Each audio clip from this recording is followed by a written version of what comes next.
Welcome to the Remo 3 podcast. Hello there, I'm your moderator, Sage Goodwin, and as always, I'm joined by the man of the hour, Samit Halvadia, and I'm also joined by fellow app nerd, Tim Mangan. Today, we're going to be geeking out about the history of apps and the future we're moving forward.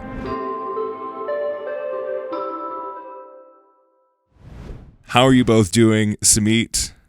How are you? Things are great here. I feel very blessed because the last two podcasts have had very, very app-centric focuses, which isn't by design. It just kind of happened that way. And when you refer to Tim, please don't refer to him as an app nerd. I believe it's the grand poobah of app nerds. Is that what we used to go by, Tim? Remember? Was that what it was? Was it the grand poobah? But yeah, I've known Tim for ages, so I was really excited about this podcast and had a whole bunch of talking points. Not that I'm not excited about the other podcast, but apps and Tim, I mean, it's a really interesting one, and it's very pertinent right now. Because what we're going to start seeing is that, Tim's got two major areas of expertise. I'll let him kind of get into his history with AppV and what he's currently doing with MSIX. But the reason I bring that up is that there is a very compelling event coming shortly, which may pain Tim or it may make him thrilled. I'm not exactly sure. But the deprecation and end of life of AppV is around the corner. Not literally, but figuratively for enterprises, it is around the corner. And folks, if you look to today's environment, we're dealing with the app layering, app virtualization market. Tim, do you know the number of the percentage that AppV owns of that market share? At last check, it was like 75%, 73%. I have no idea, actually. It's crazy big. In fact, I was just talking to Moyle about it right before this call, and Jim had mentioned that it's not even close, right? It's like 73%. So there's a real challenge sitting here in front of our customers. And, as we start thinking about the enterprise community, it's going to be really enlightening for them to get perspectives, not from necessarily just me. They hear from me all the time, but from Tim and Tim's background around AppV. So let me turn it over to you, Tim, and you can give us a little bit of what you did back in the Softricity days and kind of lead us into where we are today. Yeah, so I go back to this stuff back in 1999. I joined this small startup up here in Boston that was then called Software Wow. And I did not know that. So there was that story. The Software Wow story is great. So Software Wow, we were streaming games. Oh, that was our market. We created this system where rather than go to one of those download sites where you download the games and install them and try to run them, we took the games and we packaged them up and we provided a stream delivery. You would go to a website and say, hey, I want this version of Frogger. And it would stream down and run. Wow. And when it was done, it would go away. And that was our entire business was built around the idea that our player was displaying web banners. And when the whole idea started out, we were getting paid like 5 cents to put up a web banner for 30 seconds. Well, by the time we got through beta, it was down to 1 cent. And they were telling us next year, the payment will only occur if they click on the banner and go to the website. And that was just game over for us. Right. So on that, Tim, was Chad part of this as well, or is it? Chad Jones, you're talking about, right? Yeah. Chad came in the rebrand as Softricity, which is sort of the next step. So Chad wasn't involved at that point. Okay. And as part of the rebrand, we said, okay, well, we learned a lot of lessons through that because although we were streaming the stuff down, in the end, we were really running a little script that dropped all the file and registry stuff in, the same thing the installer would do, and then a script to clean that up when it was done. These were consumer PCs. We broke a lot of people's machines doing that stuff. So that's just where leaving the idea little of remnants. The virtualization came from, right? To start solving all of those problems with conflict. And so we rebranded ourselves as Softricity and went after a commercial market. And the biggest commercial market was that Citrix market that Yeah. had that same application compatibility problem. You're trying to get 200 users on a server, and you had to have a lot of different apps on that server. And so you would have maybe 50 or 60 apps, and now you want to add the 61st app. And it wasn't enough to just install it and test to see if that app worked. You had to go back and test everything else because you had no idea what would get broken. So that's where Chad Jones came in, because he was working for FutureLink, I think was the name of the what you'd now call cloud service provider. And we brought him in because he really understood that whole market. But that's really how we got started at Softricity. And my role was to build the SoftGrid platform, which brought in all of this virtualization so that you could have these apps run without any real installation and have them completely independent and separated from each other so that you can bring apps in and out without having a risk of breaking anything. So as part of that, like, rebrand, right? I mean, it makes sense why you rebranded, because there's obviously no money in it, and people were.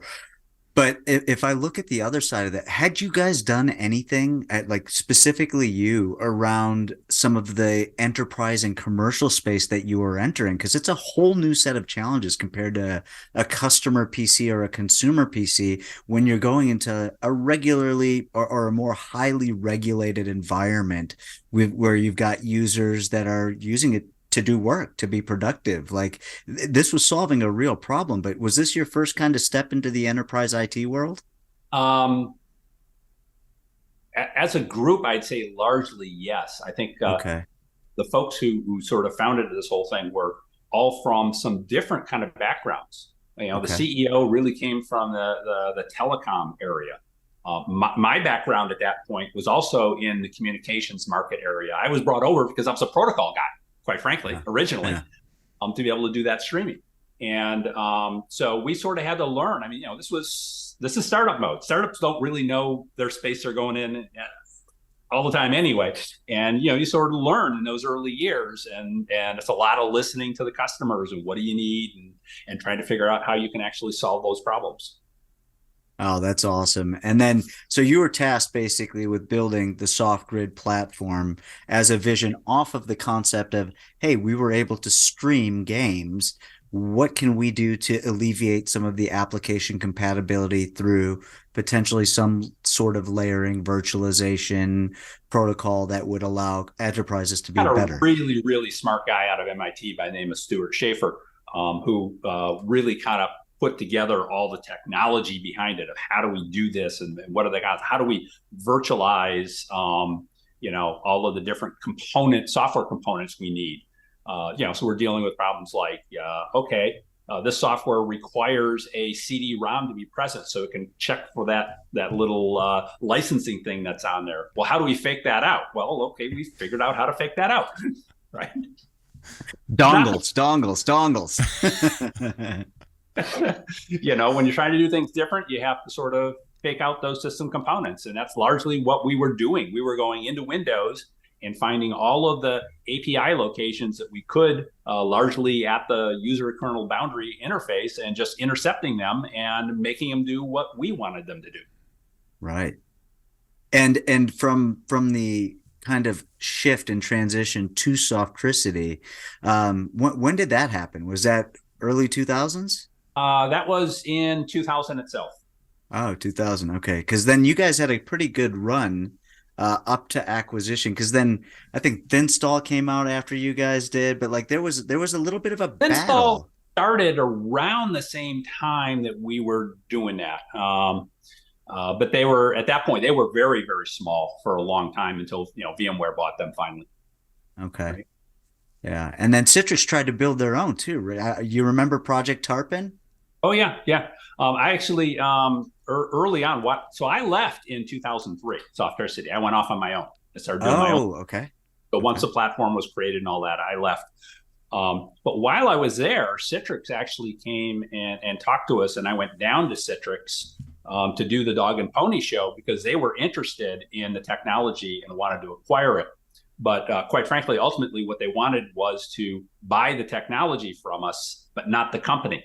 And that was just sort of a non-starter for us because they weren't going to offer enough money for the technology. And it's like, well, once you have the product, what's our business model anymore? Yeah. So, yeah. So yeah, that didn't go anywhere. And then a number of years later, yeah, they went and built their own. And Joe Nord was the guy that ran things there. Joe and I are great friends, and they did a pretty good job of building their own and getting that thing going for a while. But like anything, like them and Symantec and the others, eventually they kind of had to say, okay, this doesn't make any sense. We never gained that much of the market share, and it's expensive to keep that going. And customers are better off with the better solution, which at that point would have been AppV. So let me ask you, so like from 2000, so like this was kind of the start of my career, 2002, 2003. But when I came in, like my role was, I came in and eventually started running product management for Admin Studio and for Install Shield, right? And right at that time, maybe 2003, this was kind of the boon of app virtualization, or the first iteration of app virtualization. And you had SVS, you had Tarpon coming around the corner, you had Thinstall, you had Softricity, and probably a few that I'm forgetting as well. But, from the big four perspective, what do you think created a market out of presumably thin air?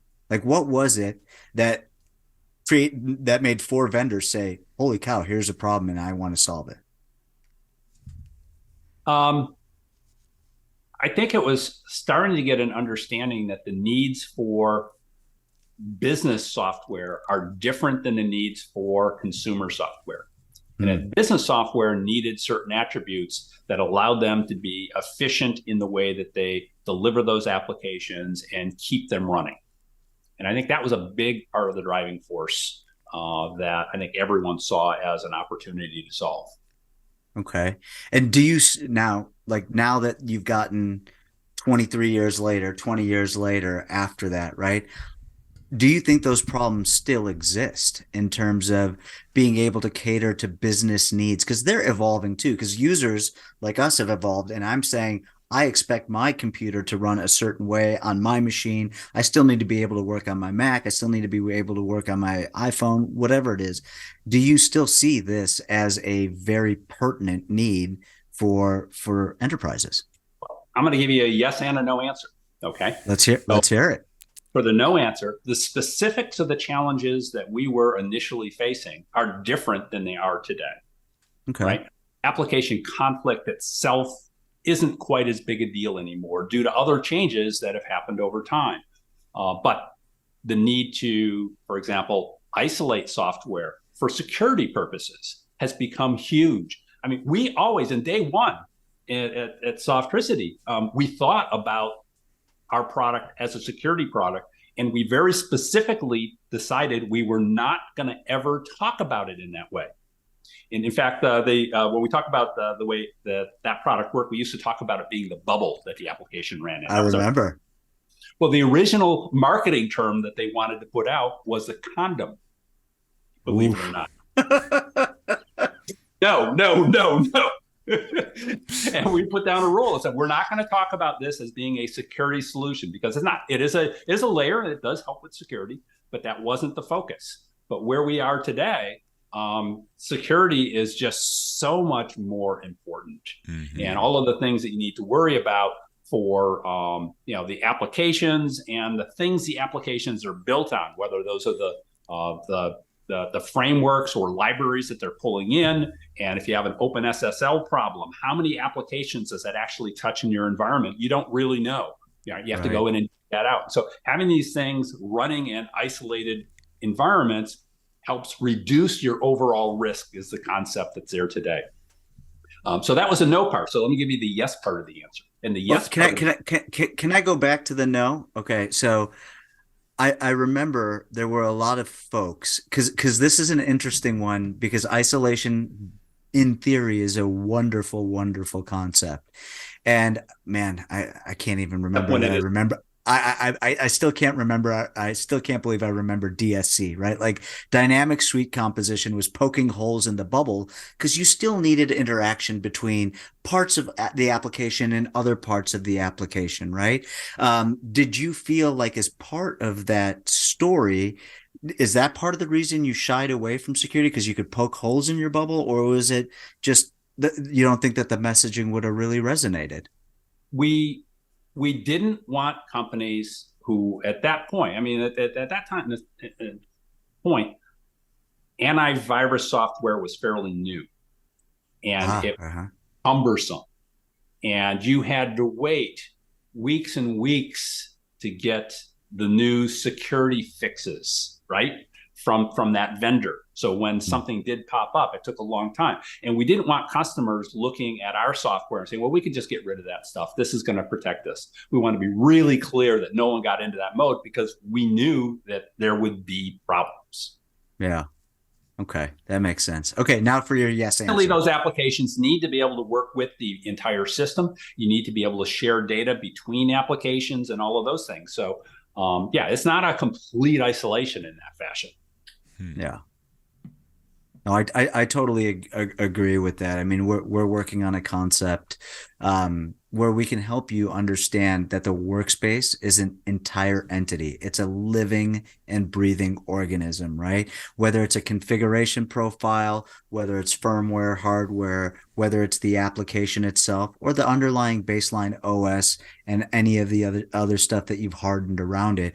All those things fit together to create a single entity. And at some point inside that entity, there will be potential interactions and conflicts. So that theory is continuing on to today, because the one thing that has changed since then, Tim, is not that change has gotten less. In fact, the rate of change has gotten to the point where you can't keep up. And if you change one of those little components inside of the application or inside of the operating environment or in your configuration profile, you could be in for a world of hurt. So I think the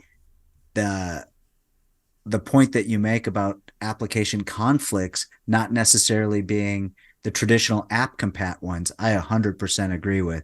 But the conflicts happen at a configuration profile level now, and at a pre-installed application level, or at the workspace itself, or the hardening, or So it's a little bit different because the changes are coming so much more rapidly. And they are coming more rapidly. I talked to a large customer, and they have, let's say, 1,000 apps in their portfolio that they've got out over their various devices. They're probably touching around 100 of those applications each year right now. And that number is dramatically going up fast due to the needs. In 5 years, that number is going to be 700 of those 1,000 you're probably going to have to touch during that year. So you're going to have to get smarter about how you do these things, because it's the only way you're going to be able to keep up. Yeah. And sorry, I derailed you. So the answer of no makes yes, and the yes part of that answer, right, which was about the applications themselves. I think, quite frankly, the software industry, has been going the wrong direction. And as they design the software, they think first and foremost about the consumer model completely, and they are just totally ignoring the needs of the business community. Which is weird, because most of their revenue is coming from that business community. And I don't know how we actually change that. I mean, in my past lives and the way that I worked, I worked in things where we had standard organizations that got together and said, okay, these are the things that we need. We just don't have that in the IT space at all. And, maybe we have it a little bit in some of the verticals. So, financial people can kind of come together and they set some standards, but not necessarily in this fashion. Same thing in healthcare and the like. And I think we probably need some of that to start bubbling up, so that the people who are buying all of this software start putting some pressure back on the software developers to say, hey, think about what we need. And here are the 5 things that we need you to do that you're not doing today, so that we can more easily buy and consume your software.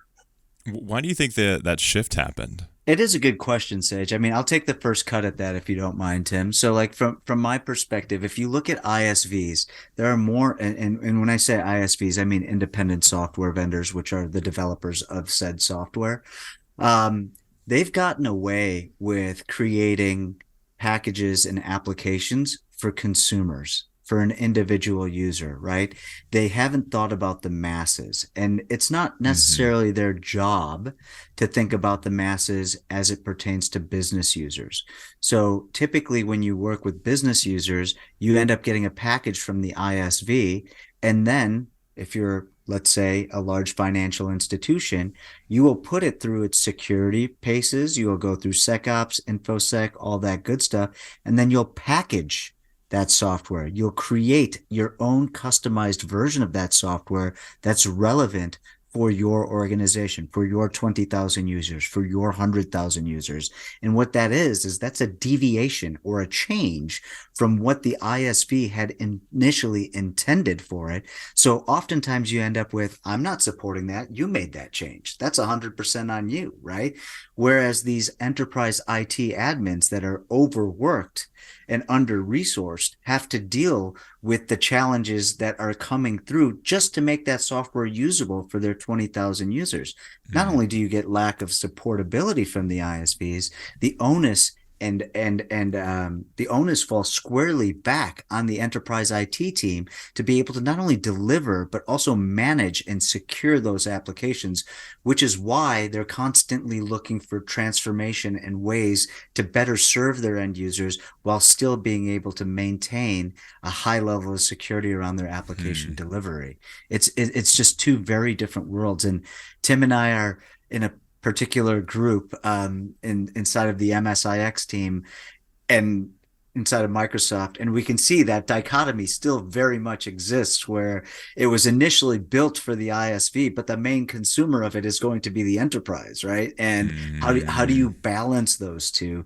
Because the other thing that happens with that is, I'm talking about 2005, there was a level of expertise around. Tim, I mean, you know better than anyone. How hard was it to sequence? We used to call it the dark art of sequencing when it came to app feed, because you had to understand the components of these applications, and then you had to be able to isolate them properly, poke the right holes so that they could work with other applications.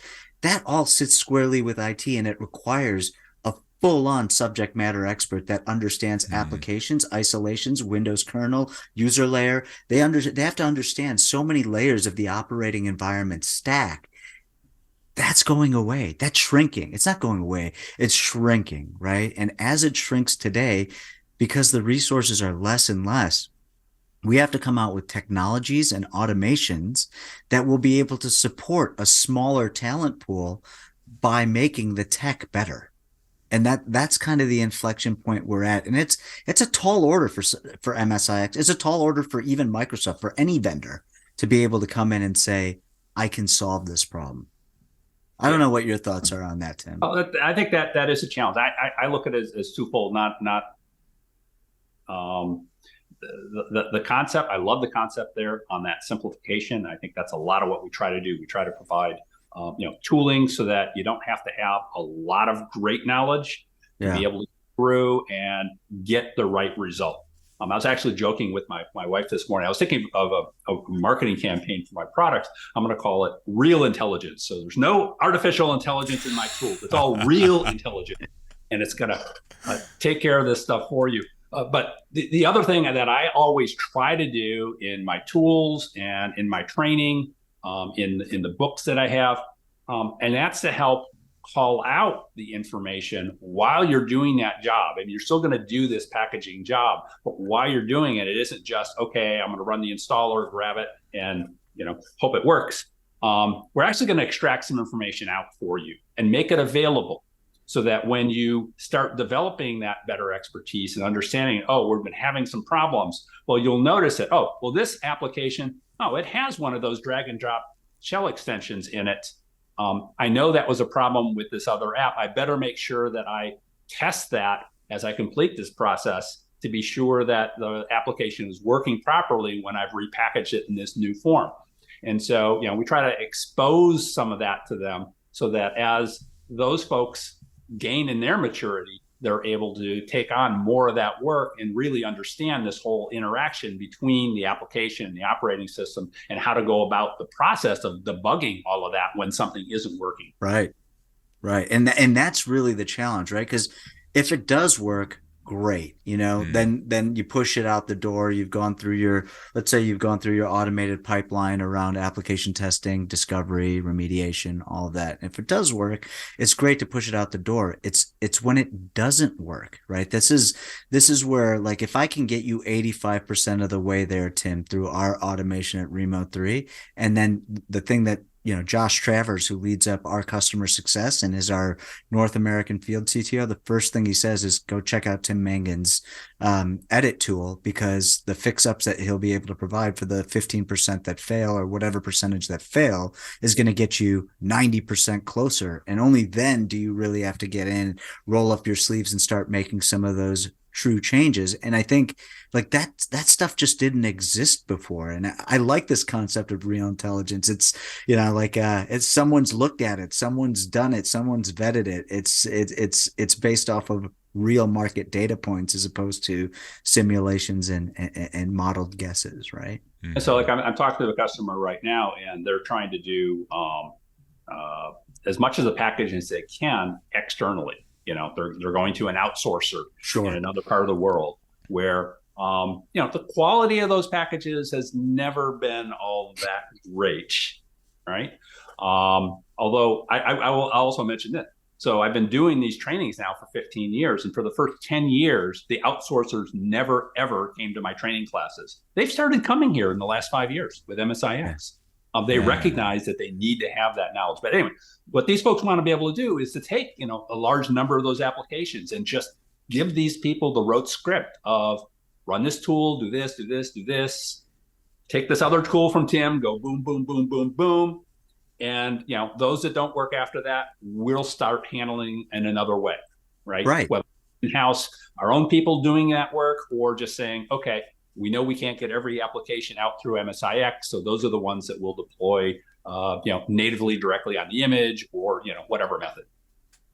That brings up an interesting point. Natively on the image, right? This is and we were just talking about this, but like Moyle is now using, I'm going to call it my term. So Jim, if you're watching it, it's mine. Heterogeneity. Right? That is 100%. Definitely your term. That's my term. Oh, Heterogeneity is my term as it pertains to application delivery. But one of the things that has kind of shifted is, you remember when everyone went to AppV, Tim? Everyone went to AppV. Like, it was 85% of your application portfolio, and only outliers were not AppV packages or SFT packages, even before that. Now it's about choice. It's about being able to say, okay, MSIX, okay, only 60% might work. And based on your latest report card, it's gone up slightly, but, marginally, right? And I look at that and I say, well, what are you going to do with the other 45% of your applications, or 40% of your applications? And the reality is, it doesn't matter. As long as I can get my applications to my endpoint, even if it is natively installed. Sometimes it might be app volumes. Sometimes it might be AppV. Sometimes it might be local install PowerShell script around a .exe. The choice needs to be there, because ultimately, I don't care if it's MSIX or if it's app volumes. What I care about is that my user can use their application in their workspace without downtime. Yep. Right. And are you starting to see some of these systems integrators and global systems integrators that are coming to your class embrace this concept of heterogeneity? Or are they trying to still jam around, around peg and I think they largely recognize that they have to do that. I think any sufficiently large enterprise probably needs to have 3 different ways to deliver the apps. Yeah. Be successful and to get everything they need out there. You're gonna pick one as your primary and try to go there first, but you're gonna need more than one way to do it. Yeah. Well, on that note, I can't miss this opportunity with this level of app geekiness, app mastering through the decades. Where, obviously, we've talked a lot about where we've been. Where do you see us going in the next 5 years? As you're talking about early days of app streaming and game streaming, we're now still trying to figure out those problems. So there's similar problems that we're facing, but we now have new tools. Where do you both see this going forward? Tim, I want to start with you. Well, I mean, we already talked about how things are speeding up, and I think that's a big thing here in the next 5 years. One thing that I've talked about with customers for a really long time is that when you're thinking about this, ultimately, it's not about the applications. It's not all about the applications. It's actually all about the data. Everything that we're doing here with all of these apps and all of these systems and infrastructure that we put in place so that people can, go to the cloud and get their stuff from the bathroom if they want to.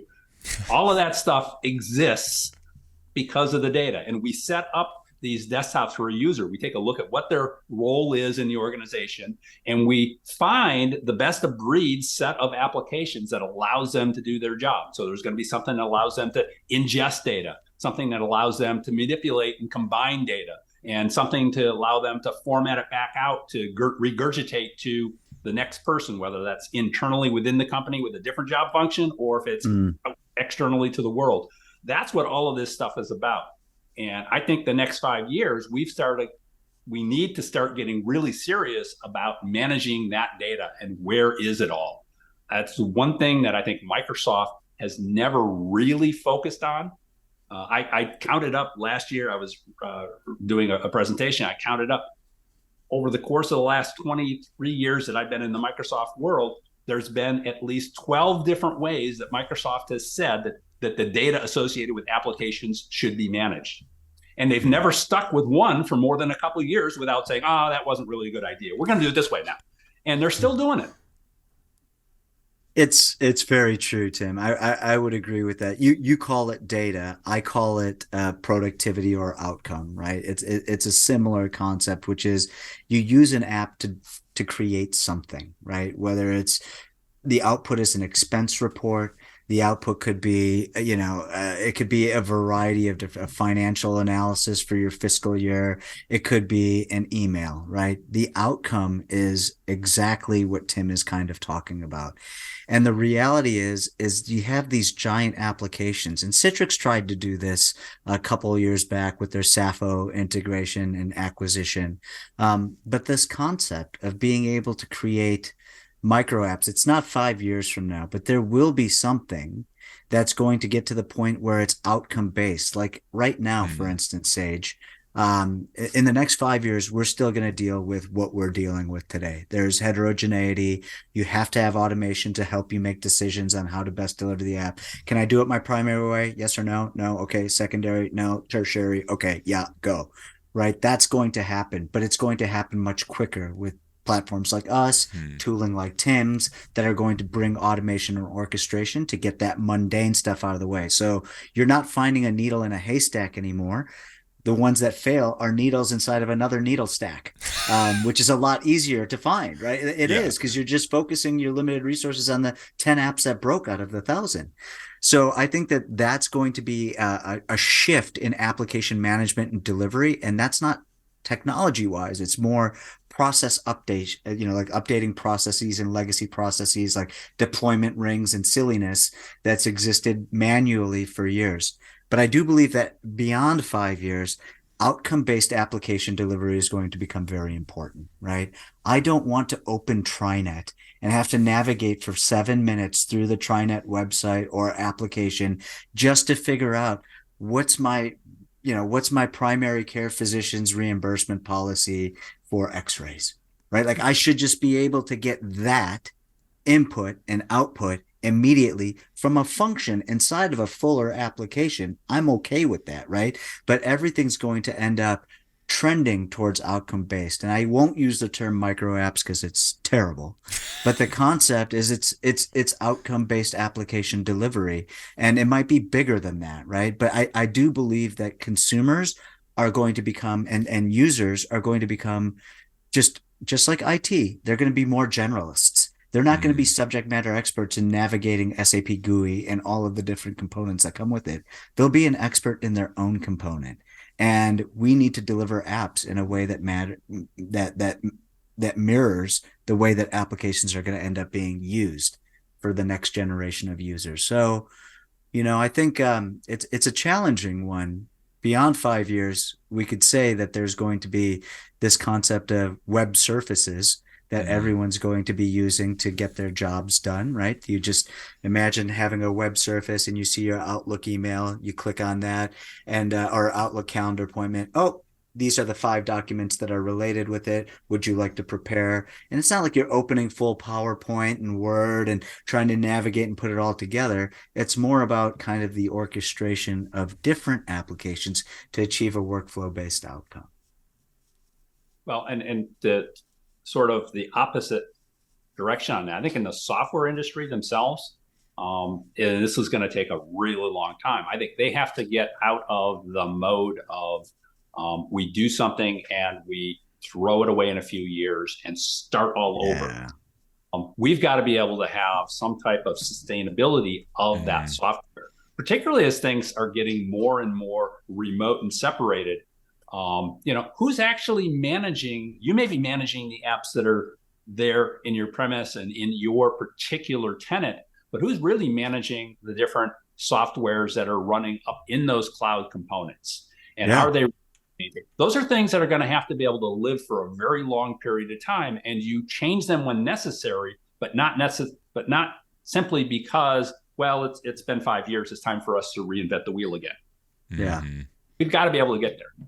Yeah, no doubt, right? You can't build from the ground up every 3-5 years. You have to be able to, if people, as an ISV, if people use your software, you have an absolute obligation to your customer base to be able, they're building practices around it. They're using it in existing API driven workflows. They're using it for a myriad of different use cases. And you cannot just toss all of that code away and start again for something better. And that's the kind of, how do you balance, Tim, that legacy debt that's going to come with that, with the modernizations that are being made in technology and the platforms around development that will still derive a better user experience 5 years from now. It's striking that balance that's difficult, both for enterprise IT and ISVs.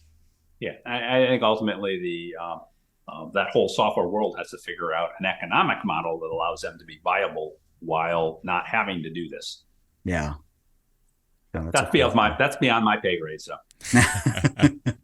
speaking of your pay grade, Tim, what have you been up to aside from, being the grand poobah of app nerds? I think everyone's aware of your master class. I don't know if everyone's aware of TMX Edit. Maybe you could give us a little update on that. This summer, I've actually spent, working on the tooling. Right. Yeah. Improving the package support framework. We've got PSF tooling, which is the quick, easy way to improve those MSIX packages. TMEditX is a better system due to the way it's built, so it can fix up more applications because it removes that dependency on the Microsoft tooling creating the final package. So it's a full editor. It has all this analysis built in. When I talk about the real intelligence, right? So it understands what the intent of the original install was and takes a look at what the package looks like and tries to get you as close as it can to that original intent in this new containerized environment. So a lot of my time there has been spent on that. But I'm just about to move into my travel season here in another week, where I'm going to be out on the road. And we're doing my last combined training class. Talk about AppV kind of going away. The last AppV and MSIX class I'm running in the Netherlands here in the first week of October. And after that, if anyone needs any AppV training, they're going to have to contact us for a private class. But we'll be all MSIX going forward after that. So, this is an interesting thing. So sorry for calling it TMX Edit. It's TMEditX. That's on me. But it is something that we absolutely recommend for our customer base as well. After they've gone through the automated conversion, leveraging our technology, use the intelligence, the real intelligence of TMEditX to do a lot of the fix-ups. Very well worth it. But the other interesting thing that a lot of people might not know, because I didn't know this, Tim, until I saw you in Utrecht maybe last year, is a lot of these classes that you deliver are with your wife. So like your travel schedule is kind of like, is it fun? I mean, like I don't know how I would deal with traveling with my wife, but it sounds like you guys get to travel the world and talk apps. Time we've gotten all of that stuff worked out, and we love going out and traveling together. In fact, I used to bring my kids. So Mike, I don't know if you may not know. So I have two adult children that are both in the industry. Okay. They both actually started working for me initially. We were doing contract packaging with them, and then well, the way I phrase it, my wife hates this. I say I sold them off to the customer. So we told the customer, hire them directly. And so one of them is takes care of the packaging needs for a contractor that does a lot of U.S. military stuff. Sure. And one takes care of the needs for Northeastern University here in Boston. So, sort of got them on the start and sent them on their way. So it's been a family affair all along. Listen, app expertise is shrinking, but the Mangan ring of influence is continuing to grow. So just listen, as an industry person that sees this happening, if you and your wife choose to make more offspring that want to get app expertise, I'd totally be on board with it. No, I think those days are over. I'm teasing you, Tim, but I do appreciate you coming on and sharing some insights. It's always super fun because I learn like 3 to 4 new things every time we chat. So appreciate the time, appreciate the expertise, and as always, it's been fabulous just catching up. Okay, it was great talking with you, Samit.